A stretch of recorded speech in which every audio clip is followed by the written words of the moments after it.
चंदन से चौक पुराई कोसिया भराई कोसिया भराई हो। चंदन से चौक पुराई कोसिया भराई कोसिया भराई हो। हे छठी माई हाथ जोड़ी करीला पूजन हमारे घर आ जइया हो।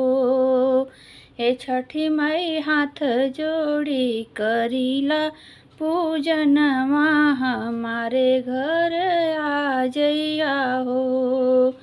जोड़े जोड़े फलवा मंगाइब सुपवा सजाइब सुपवा सजाइब हो।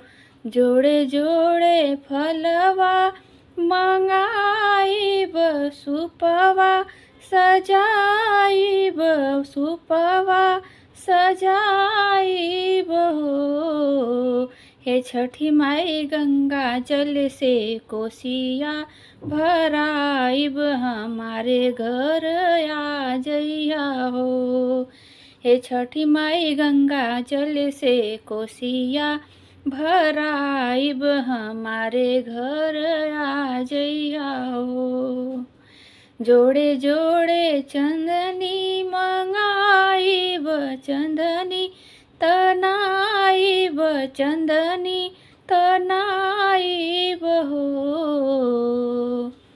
जोड़े जोड़े चंदनी मंगाइब चंदनी तनाइब चंदनी तनाइब हो।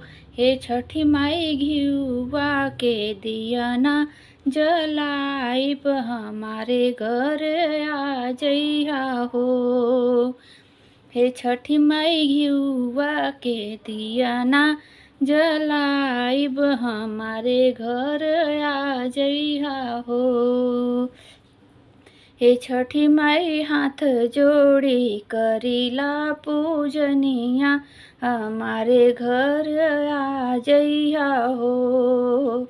हे छठी माई हाथ जोड़ी करीला पूजनवा हमारे घर आ जइया हो। हाथ जोड़ी मांगिला आशीषिया मोर सेनुरा अमर राखब सेनुरा अमर राखब हो। हाथ जोड़ी मांगिला आशीषिया मोर सेनुरा अमर राखब सेनुरा अमर राखब हो। हे छठ माई गोदिया में दिहलू ललनवा ललनवा के भाग जागे हो। हे छठ माई गोदिया में दिहलू ललनवा ललनवा के भाग जागे हो। चंदन चौक पुराइब कोसिया भराइब कोसिया भराइब हो। चंदन चौक पुराइब कोसिया भराइब कोसिया भराइब हो।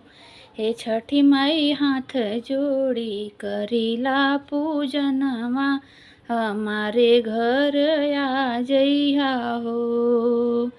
हे छठ माई हाथ जोड़ी करीला पूजनवा हमारे घर आ जइया हो।